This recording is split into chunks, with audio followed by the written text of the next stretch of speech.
بسم اللہ الرحمن الرحیم۔ السلام علیکم۔ آج ہم اس ویڈیو میں اس عظیم ہستی کے بارے میں بات کرنے جا رہے ہیں جن کو خالق کائنات نے ہمارے لیے رحمت للعالمین بنا کر بھیجا۔ آج ہم بات کرنے جا رہے ہیں کہ ہمارے پیارے نبی کریم صلی اللہ علیہ وسلم پر وحی کی ابتدا کب اور کہاں ہوئی اور ان کی کیا کیفیت تھی۔ تمام دوستوں سے گزارش ہے کہ ویڈیو کو مکمل دیکھیں۔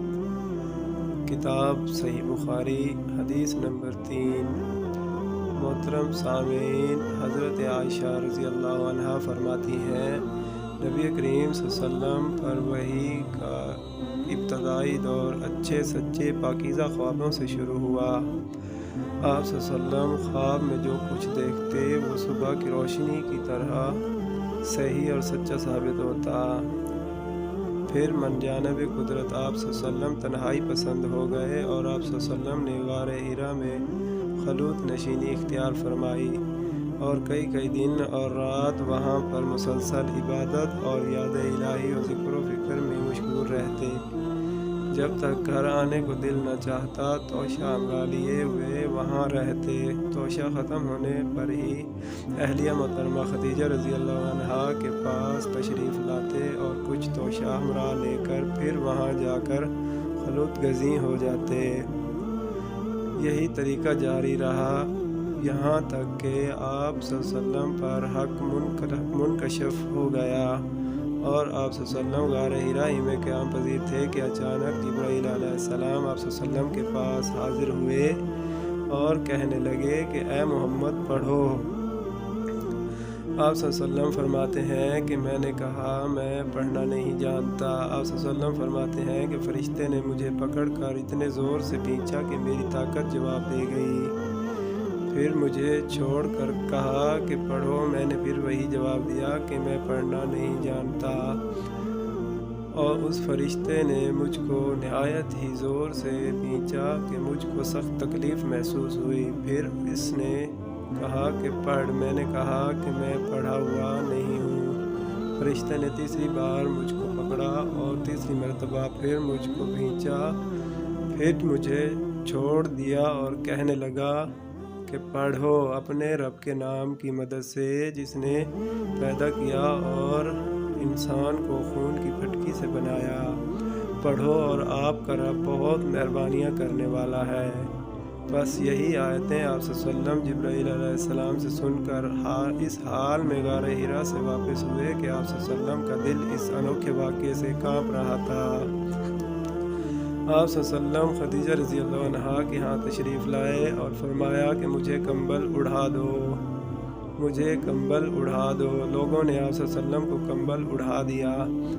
جب آپ صلی اللہ علیہ وسلم کا ڈر جاتا رہا تو آپ صلی اللہ علیہ وسلم نے اپنی زوجہ محترمہ خدیجہ رضی اللہ عنہا کو تفصیل سے یہ واقعہ سنایا اور فرمانے لگے کہ مجھ کو اب اپنی جان کا خوف ہو گیا ہے۔ آپ صلی اللہ علیہ وسلم کی اہلیہ محترمہ خدیجہ رضی اللہ عنہا نے آپ صلی اللہ علیہ وسلم کی ڈھارس بندھائی اور کہا کہ آپ کا خیال صحیح نہیں ہے، اللہ کی قسم آپ کو اللہ کبھی رسوا نہیں کرے گا، آپ تو اخلاق فاضلہ کے مالک ہیں، آپ تو کنبہ پرور ہیں، بے قصوں کا بوجھ اپنے سر پر رکھ لیتے ہیں، مفلسوں کے لیے آپ کماتے ہیں، مہمان نوازی میں آپ بے مثال ہیں اور مشکل وقت میں آپ امر حق کا ساتھ دیتے ہیں۔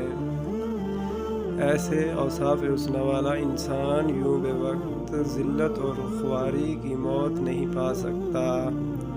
پھر مزید تسلی کے لیے خدیجہ رضی اللہ عنہا آپ صلی اللہ علیہ وسلم کو ورقہ بن نفول کے پاس لے گئیں جو ان کے چچا زاد بھائی تھے اور زمانہ جاہلیت میں نصرانی مذہب اختیار کر چکے تھے اور عبرانی زبان کے کاتب تھے۔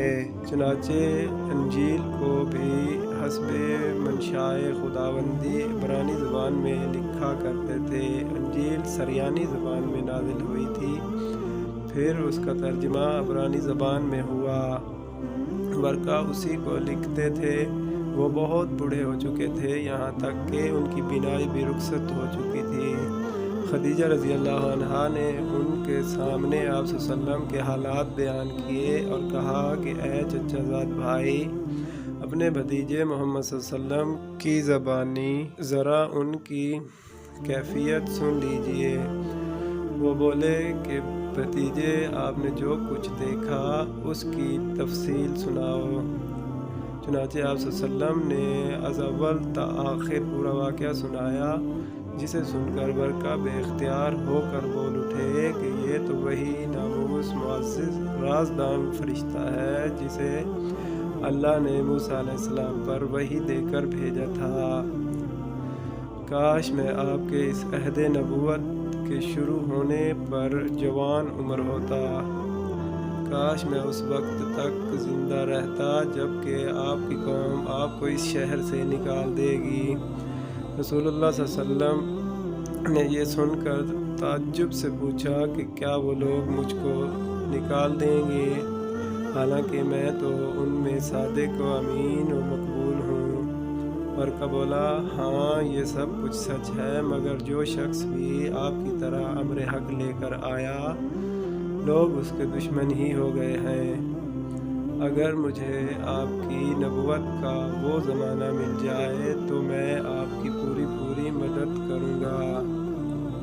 مگر برکہ کچھ دنوں کے بعد انتقال کر گئے، پھر کچھ عرصہ تک وحی کی آمد موقوف رہی۔